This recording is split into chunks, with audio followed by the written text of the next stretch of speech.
So today, to make the pattern of this lovely handbag, these are the measurements that we are going to use. This is mostly going to be made with carry board or fiber board, and we're going to use a little bit of chipboard later on, and this is what our measurements are going to look like after we finish cutting.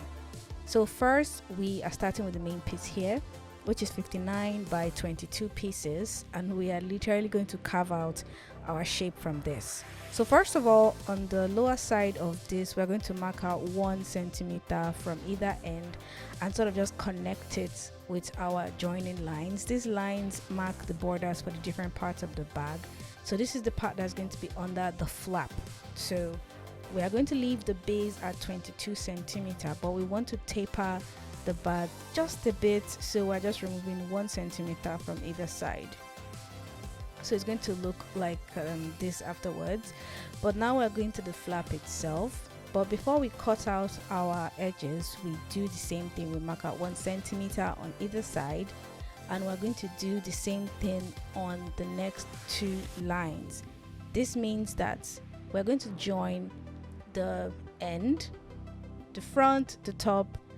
Then when we now get to the back, we are now going to taper it out. So this is going to mean that when you hold your bag up, the top is going to be a little bit smaller and the base is going to be slightly wider. So I hope you guys understand this method I'm using. I'm just using one long piece that's going to be folded on itself. So when you cut out this line, it means that your bag is going to be tapered at the end. So this should be straightforward for most of you guys, but if you're just beginning, just pay attention, and I hope you get to understand my process. So this is going to be the general shape of the bag itself, but we still have one more detailing to do before moving to the other parts of the bag. So right at the edge of the flap, I am just going to mark out 2 centimeter squares just on both sides. You could actually manipulate this anyhow you want, but I'm just going with 2 centimeter because the flap isn't really long, so you don't want to overdo the thing and now have like a really small covering. So we're just going to cut the 2 tiny squares out, and that's going to give it the design of the flap that we want.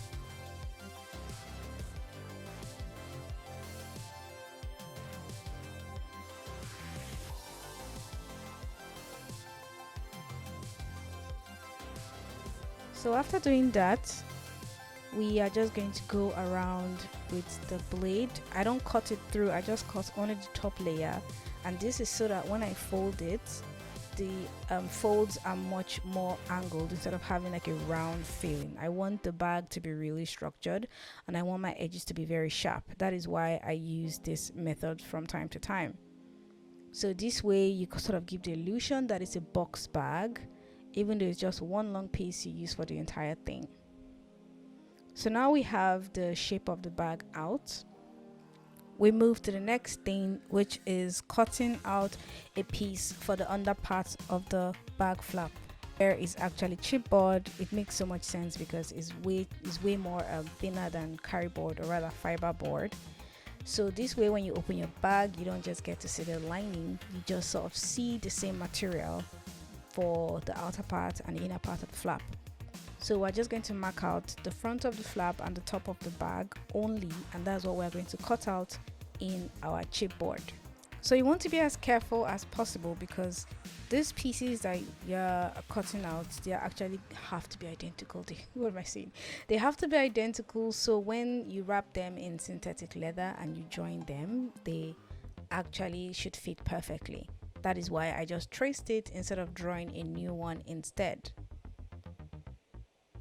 So we're going to cut out the piece as neat as possible before we move on to the next thing. So this is the chipboard, and this is how it's going to fit right under the flap. So for the next one, we're actually starting with the sides of the bag, and our starting piece is actually 14 by 20, and we're going to cut this down to our exact shape. If you want reference for your exact measurements, you can go back to the beginning of this video and you can screenshot the measurement page, so you have reference for both the pattern and the finished bag itself. So first, I am going to cut out 2 centimeter on both sides of this piece itself. I'm just going to cut them out, And the next thing I'm going to do again is to mark out 1 centimeter on either side of the top of the piece before extending this down to give like a diagonal slope. And I'm just going to cut this out on both sides. So I'm just going to mark it out first so you guys can see what it looks like before and after. This is just so the whole thing sort of fits together itself. So we're just going to use our breakout blade. I'm just going to cut this thing out. Of course, I'm using my steel ruler. That is what I would always recommend for people that want to go into this craft. You can get them in different lengths. But first of all, let's finish our pattern first before proceeding to the main thing itself.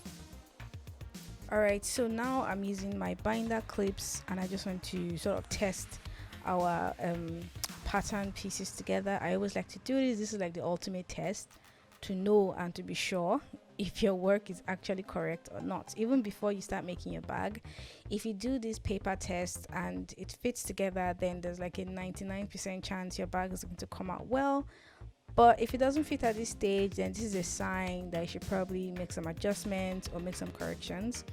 So this is the final test I'm going to do. Off camera, I actually cut the inner and outer pockets, but I think the focus here is the bag itself. So if you want to watch the main tutorial itself, you can click this link and go to the next video rather.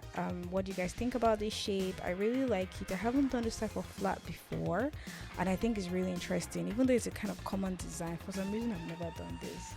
Don't forget to like and subscribe to my channel. Thank you for watching.